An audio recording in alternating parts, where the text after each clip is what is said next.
¿Qué tal? Buen día. Es un placer estar de nuevo aquí por Centroamérica y de nuevo gracias a Simca, a ANDA por la invitación y estar aquí con ustedes. Algunas caras familiares que ya nos hemos presentado, nos ha tocado visitas. Para las personas que no nos conozcamos, yo soy Diva, vengo de México originalmente, trabajo para Screting Latam en el área de salud. Y más que nada el enfoque de la presentación de hoy día es entender un poco del impacto, como menciona el título, ¿no? Control de parámetros, basado en el análisis histórico de la información que tenemos, ¿no? Cómo podemos analizar y llevar hasta un modelo predictivo. Obviamente lo que se presenta ahorita aquí es un ejemplo de lo que vemos en Ecuador, de lo que hacemos y que puede ser implementado aquí en Centroamérica, ¿no? ¿No se mueve? La de abajo. Ya, perdón. El contenido general de que vamos a estar hablando más o menos durante esta charla de la industria del camarón y el impacto ambiental, cómo los cambios ambientales realmente son un factor que tenemos que tener en consideración en nuestro manejo productivo, las principales variables de calidad de agua y sus efectos en el organismo. Vamos a hablar bastante de comunes, todos ustedes familiarizados con ellas. Por ejemplo, las variables físico-químicas del estanque, la salinidad de osmorregulación, la alcalinidad, el balance de minerales, que justamente ayer tuvimos una charla con algunos de ustedes bastante interesante, la temperatura, el oxígeno y cómo todo esto afecta, ¿no? Principales enfermedades y cómo estas variables que de repente no alcanzamos a entender una relación directa, si hay un patrón de conducta. Entonces, ¿cómo nosotros podemos entender estos patrones y adelantarnos y tomar decisiones tempranas, ¿no? En temas de sustentabilidad y por qué es importante que empecemos a manejar desde un aspecto predictivo, un aspecto analítico, estadístico, a otro nivel, es porque la industria camaronera o la producción de camarón ya en estanques de cultivos va a seguir creciendo a medida que sigan los años, ¿no? Acorde a modelos de los reportes de pesquería de la FAO, para el 2032 vamos a crecer hasta cerca de un 5% más en lo que actualmente se produce. Y incluso la charla ayer de Gabriel se mostraron números bastante interesantes de los prospectos de crecimiento. Entonces es muy importante entender que hay que mantener un modelo sostenible, hay que tratar de manejar de manera adecuada que podamos mantenernos en el tiempo, porque los problemas van a seguir apareciendo, sobre todo los problemas ambientales. La calidad de agua se vuelve un recurso más complejo de mantener en estos momentos en muchos lugares. El agua es un recurso bastante peleado, no todos los camaroneros tienen acceso a un agua limpia, a un agua de calidad, sobre todo donde hay concentraciones de producciones aledañas, vemos un impacto por el crecimiento de la industria y también vemos un impacto de fenómenos no controlables, por ejemplo, el año pasado el fenómeno del niño, de la niña, etcétera, que realmente no podemos controlar eso y tenemos que aprender a manejar acorde a estos cambios. Por ejemplo, ¿qué nos pasó este año? En la temporada de lluvia, y este es el caso en Ecuador, tuvimos lluvias bastante… ¿Dónde está el puntero aquí? Creo que no sale el puntero, pero bueno. Tuvimos lluvias bastante fuertes pasando el primer Q del año, más o menos. Y estas lluvias, nosotros ya sabíamos que iba a llover. Sabemos que viene la temporada de lluvia, pero de repente no entiendes la magnitud de lo que va a llover y cómo te puede afectar. Tuvimos en fechas de marzo, la cantidad más grande de lluvia que cayó como en 3 o 4 años más o menos, cerca de 300 milímetros. Entonces, si tú te enfrentas a eso en un contexto productivo, que durante un periodo corto de tiempo tienes un cambio ambiental bastante fuerte, tienes pocas opciones o poco espacio para que tus organismos se adapten o tomar decisiones productivas tempranas, ¿no? Las variaciones extremas, por ejemplo, en este caso calidad ambiental, de agua, de repente los insumos se acaban, no puedes aplicar tratamientos, te puede llevar a un complejo de enfermedades o mal manejo del sistema. Los factores claves cambian, salinidad, oxígeno, pH, amonios, nitritos, nitratos. Tuvimos un cambio de salinidad de más de 5 puntos en un mes que no se ha recuperado. Más adelante vamos a ver cómo se ha comportado. Ahorita, por ejemplo, estamos en época de frío. En un mes hemos caído 4 grados, que fue en mayo, más o menos, mayo-junio. Y todo esto afecta. No todas estas variables tienen un impacto directo o indirecto sobre la producción. En el caso de Honduras, por ejemplo, que nosotros podemos estar visualizando, y todos estamos familiarizados con los temas predictivos, por ejemplo, el pronóstico del tiempo. El pronóstico de tiempo generalmente no es 100% exacto, pero ya te indica qué es lo que va a pasar. Entonces, viendo las alertas de Copeco y Senaos, podemos ver que ya empieza la época ciclónica. Justo hace unos días empezó a llover, vemos que a medida que pasan los días está lloviendo más y más. Entonces, ¿cuánto más va a llover? ¿Estoy yo listo en mi finca para enfrentar la cantidad de lluvia que va a llegar en el tiempo y cómo yo puedo estar preparado para manejarlo? Algo interesante es que se nos mencionan años análogos. ¿Qué son los años análogos? Donde hubo situaciones similares.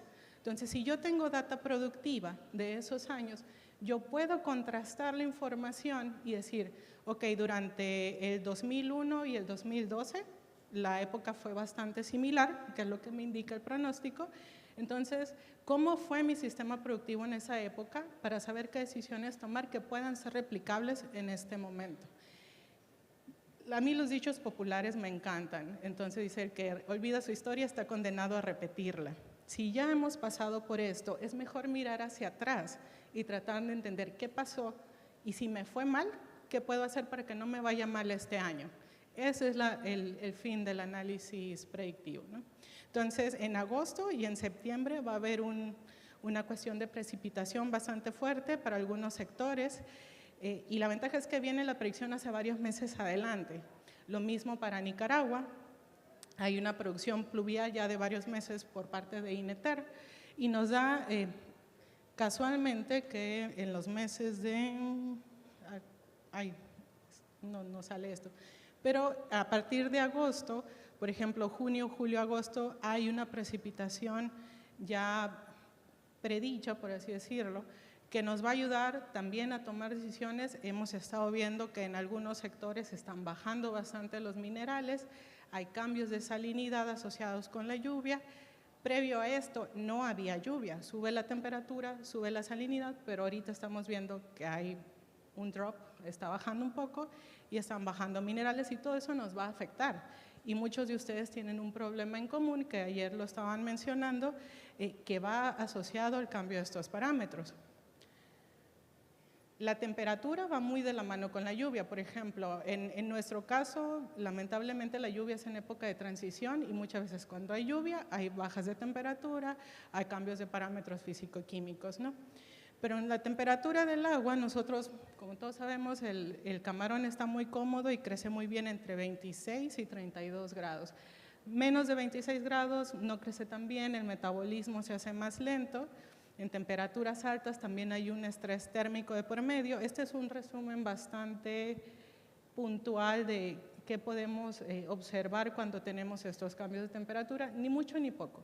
No queremos temperaturas muy frías porque el camarón no come, se reduce el metabolismo, entra en un estado de letargia, de somnolencia, hay una cuestión de reacciones inmunes, el sistema está un poco comprometido, un poco suprimido, entonces es más propenso a infecciones virales o incluso a infecciones bacterianas secundarias, que de repente uno piensa, en época de frío yo no me voy a enfermar por bacterias, pero sí vemos esos casos, ¿no? Hay mayor riesgo de brotes virales. En temperaturas altas, mayores de 32 o incluso mayores de 35 grados, también es un estrés térmico, y aquí en Centroamérica las temperaturas suelen subir bastante, entonces sí hay que tener cuidado, porque también el consumo del alimento puede subir, pero no el crecimiento. El metabolismo se acelera a medida que sube la temperatura.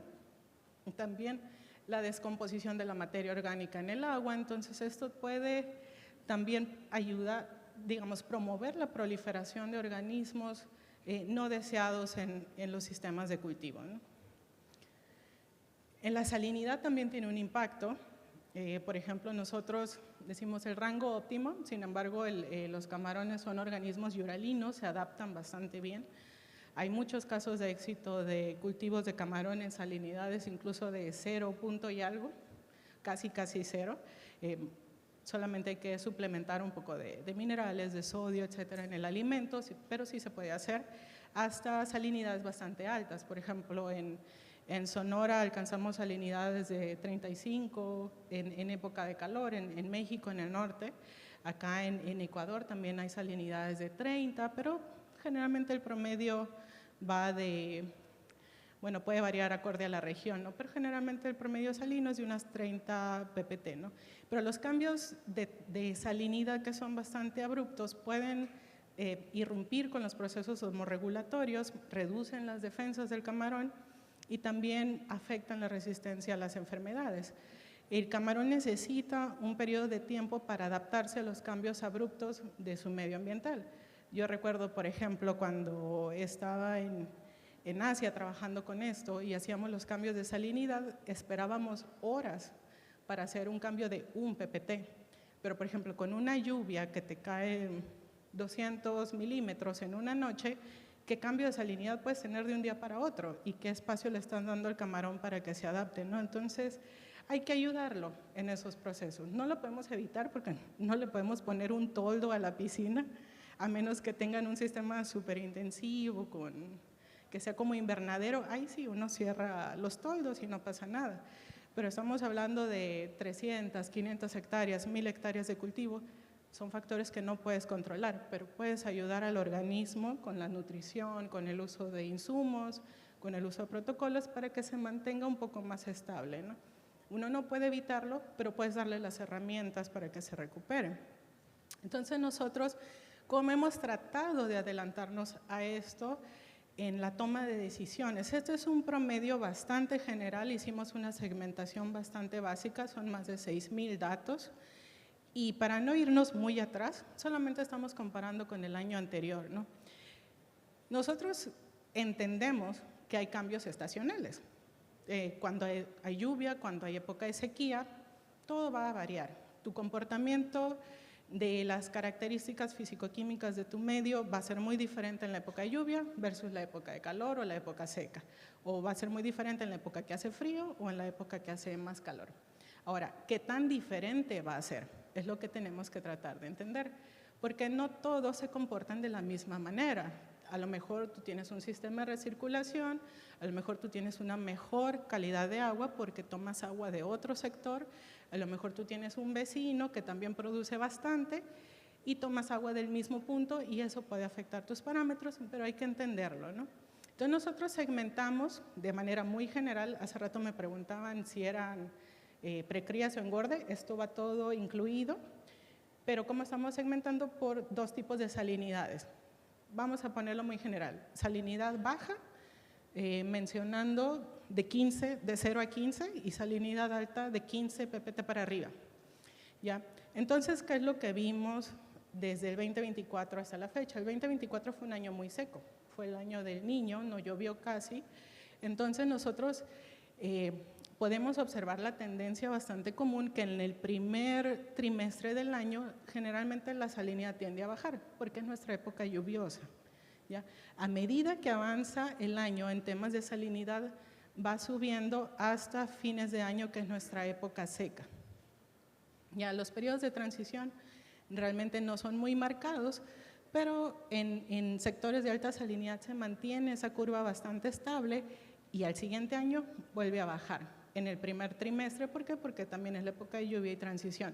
¿Qué quiere decir? Que yo ya estoy entendiendo que las acciones que yo debo de tomar para cuando va a venir la época de lluvia las puedo empezar a tomar desde antes. Puedo empezar a estoquearme, a pedir alimento, a preparar mi finca, o yo ya saber que durante esta época mis salinidades pueden bajar y yo voy a tener que tener un manejo acorde a las necesidades o lo que significa en mi finca.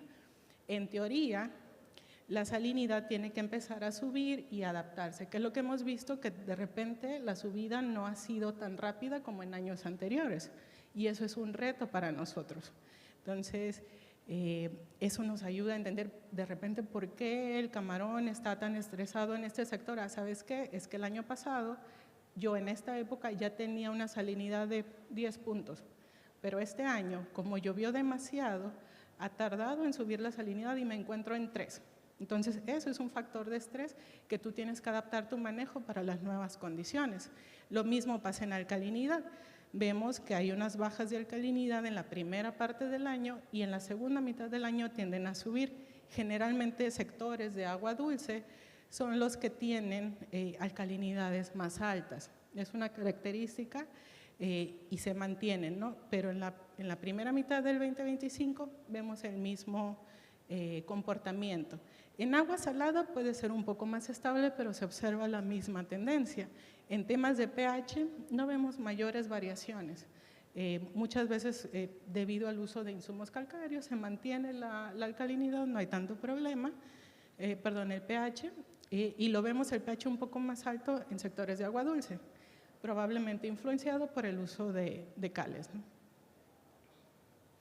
En temas de nutrientes, porque cuando hablamos de calidad de agua no solamente hablamos de salinidad, pH, etcétera, pero también hablamos de nitritos, nitratos, amonios, fosfatos. Todos estos influyen también de manera indirecta en la respuesta, o de manera directa en muchos casos en la respuesta del camarón, ¿no? Por ejemplo, temas de fosfatos, vemos que se comporta también, se reducen un poco en la primera mitad del año, en lo que es el primer Q.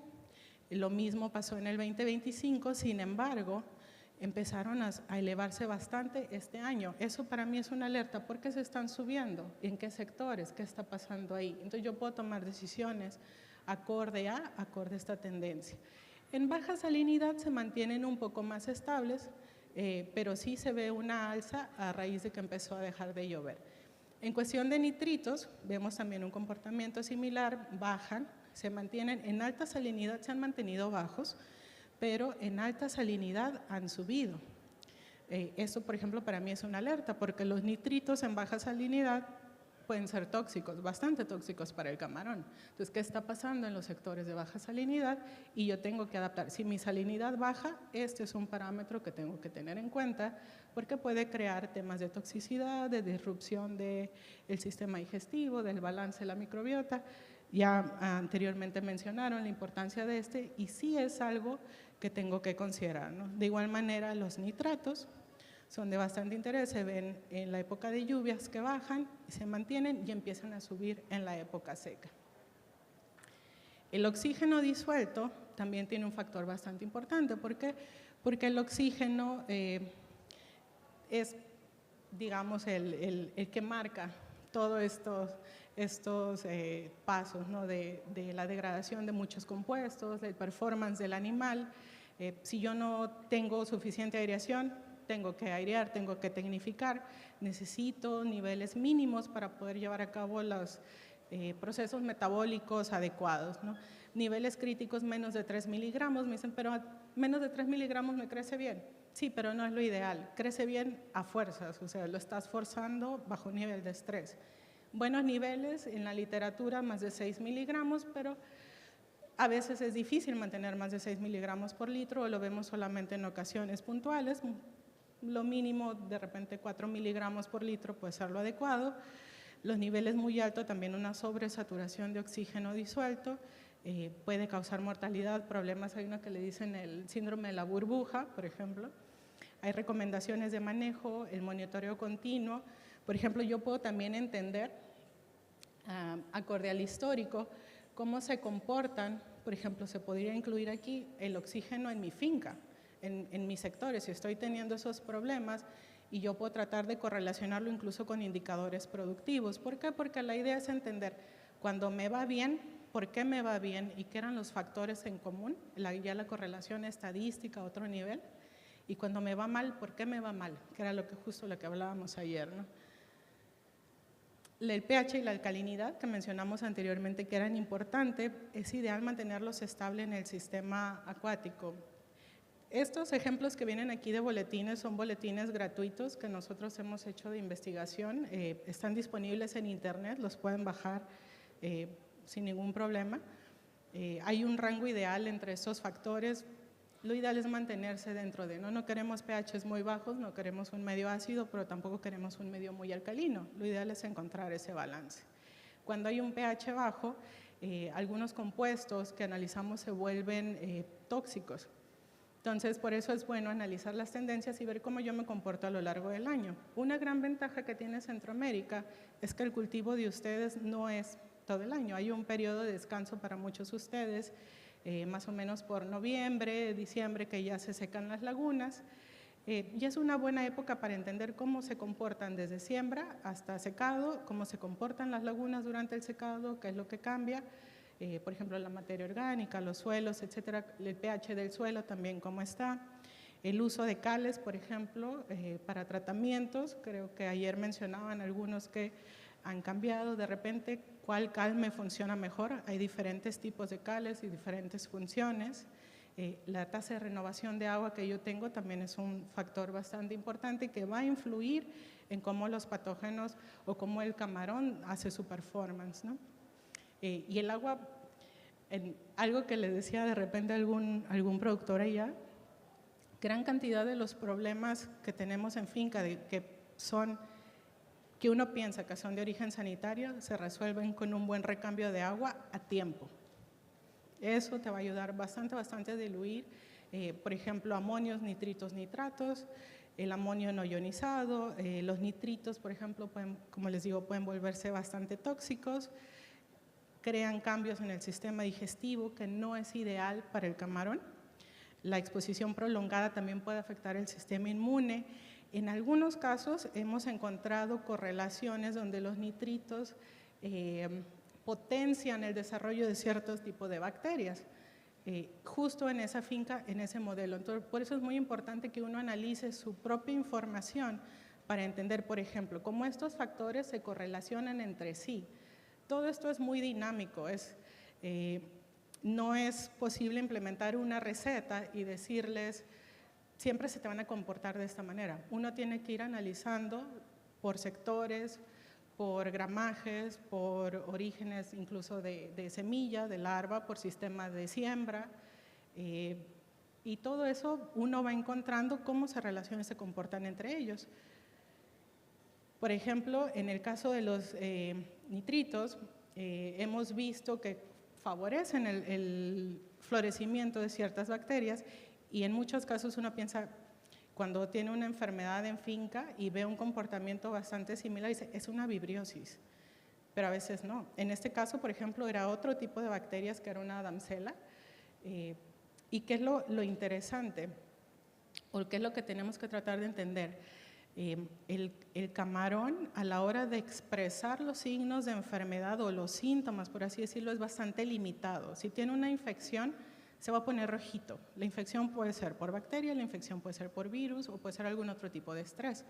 Pero nosotros nos limitamos al decir, está enfermo de esto, sin tener realmente la data que te ayude a correlacionar o hacer un diagnóstico acertado.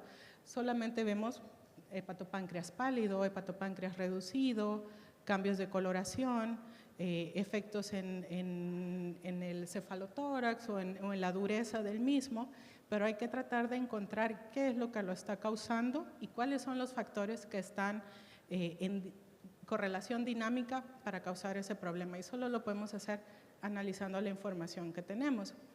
Ahora, volviendo al tema de lluvias y las condiciones predictivas, ¿por qué? Y algo hincapié en esto, porque es bien importante que lo entendamos, porque, por ejemplo, algo que me preguntaban ahí en Ecuador, cuando vimos todos estos cambios por los temas de lluvia, me decían, pero es que nunca nos había pasado, es que esto no había llovido así. Pues, sin embargo, si vemos los análisis de precipitación en la ciudad, encontramos que el 2024 no llovió, el 2025 sí, pero ¿qué es lo que pasó? El 2023 llovió más. Tuvimos un comportamiento similar en el 2023. Lo que pasó en el 2025, que la cantidad de lluvia cayó en un menor periodo de tiempo. Fue más rápido, fue más estresante para los sistemas. Entonces, el monitoreo de estos factores me va a ayudar a entender qué pasó y qué puede pasar. Porque, por ejemplo, todos estos son años homólogos, son años donde climatológicamente hablando, pluvialmente hablando, tuvimos comportamientos similares. Entonces, si en el 2025 está lloviendo de esta manera, ¿yo qué puedo hacer de repente en el 2026? Puede que yo tenga un comportamiento similar y yo ya desde hoy puedo irme adelantando en mis programaciones también para el siguiente año, ¿no? Ahora, las enfermedades están relacionadas también a factores físico-químicos por el ambiente. Uno, por ejemplo, si tú estás muy estresado y pasas del frío al calor, puede que te enfermes. ¿Por qué? Porque tu sistema inmune también se altera. Entonces, si tú estás creciendo en un sistema de cultivo que tiene factores que alteran tu sistema inmune o que alteran tu respuesta, tu capacidad de sobreponerte, te vas a enfermar, porque los patógenos están ahí. Las bacterias están ahí, siempre han estado, los virus, hay una gran cantidad de portadores. Y me dicen, oye, pero ¿de qué está? Pero si está enfermo de esto o hay esta enfermedad, y le digo, no sé, ¿la estás buscando? Ahora, estamos buscando realmente qué es lo que puede estar causando problemas, ¿ya? Y en el caso de mancha blanca, generalmente lo relacionamos con bajas temperaturas. Podemos tener diagnósticos positivos a mancha blanca, más no mortalidades, por ejemplo, en época de calor. Generalmente vemos las mortalidades por mancha blanca asociadas a bajas temperaturas. HPND asociado a hipoxia y materia orgánica, realmente la mortalidad temprana está relacionado a una toxina, pero por ejemplo, ¿qué es lo que pasa? La toxina la produce una bacteria y la proliferación de bacterias va muy de la mano con la temperatura y la cantidad de materia orgánica en el medio. Los parásitos por la mala calidad del agua, pero EHP no te causa mortalidad de manera directa, pero sí un problema de crecimiento.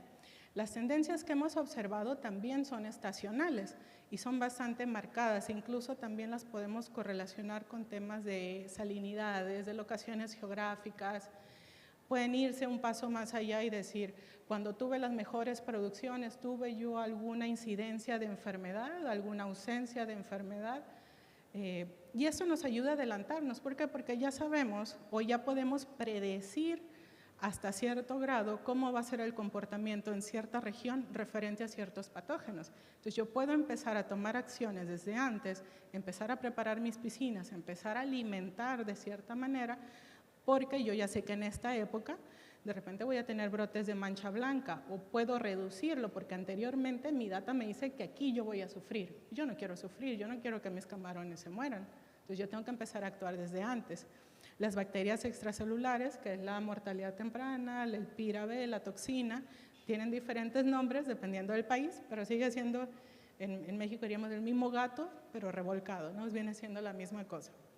En el tema aquí, por ejemplo, vimos un incremento bastante fuerte y este fue en camarones juveniles. Entonces viene una preocupación ya del origen del larva y yo tengo que prepararme porque cuando va a hacer calor o estoy en época de transición, puede que yo tenga un repunte. Ahora, empezó a cambiar la temperatura y veo también conteos un poco altos y no me hace sentido. Y digo yo, ¿por qué? Si el año pasado yo no tenía ese comportamiento, ¿qué está pasando ahora? Y si yo lo analizo, yo puedo decir, ok, este año, este 2025, yo veo un repunte aquí. Por algo está pasando. Entonces, ¿yo qué acciones, dónde está pasando? ¿Qué acciones voy a tomar el siguiente año para evitar este repunte? Y yo puedo adelantarme a lo que va a pasar, ¿no? ¿Con qué mensaje los quisiera dejar? Es muy importante que optimicemos las medidas de control a partir del análisis del monitoreo pasivo que tenemos en campo. Todos ustedes tienen una mina de oro de información de sus propias fincas y lo más importante es que es la data de ustedes, no es la data de un vecino que puedas implementarla porque probablemente no te dé el mismo resultado, pero es muy importante que analicemos nuestra propia información y optimicemos el manejo acorde a nuestras necesidades, que formemos estrategias preventivas, compuestos naturales, fitoquímicos, probióticos, que ayuden a modular la respuesta inmune y que también ayuden a modular el microbioma del camarón y del estanque. Ayudemos al camarón a que sobreponga estos retos, ¿no? Hay que mejorar la respuesta entre los retos, si no los podemos evitar, hay que sobrevivirlos, hay que sobrepasarlos. 1 más 1 es 2, no todo el tiempo. Estamos muy acostumbrados a pensar que si pasa A y pasa B, por ende, voy a tener estos resultados, pero no todo el tiempo es así. Trabajamos con organismos vivos en un sistema muy dinámico, con muchos factores que lo influencian. Entonces tenemos que tratar de abrir un poquito la mente y tratar de entender cómo todo esto se forma un rompecabezas y cómo interactúan entre sí todas las variables. Entonces no es tan lineal, no es 1 más 1, 2. Muchas veces sí, y ojalá todo el tiempo lo fuera, sería muchísimo más fácil y aquí está tu pastillita para la mancha blanca y se te acabó el problema. Pero no, lamentablemente nuestro modelo de industrial no funciona de esa manera, ¿no? En nuestro caso, sí encontramos que Ecuador tiene unas tendencias bastante claras en cuestiones de enfermedades y de clima. Hemos incluso correlacionado con las estaciones climáticas en el océano y eso nos da una pauta bastante clara de, por ejemplo, cómo se puede estar comportando en fincas sin tener que analizar finca por finca, ¿no? Hay que analizar juntos. Lo más importante es la comunicación también entre ustedes mismos, encontrar la problemática en común y unir fuerzas para resolverla. Hay que tomar acciones tempranas, a tiempo, y optimizar los recursos para la mitigación de estos mismos. Gracias.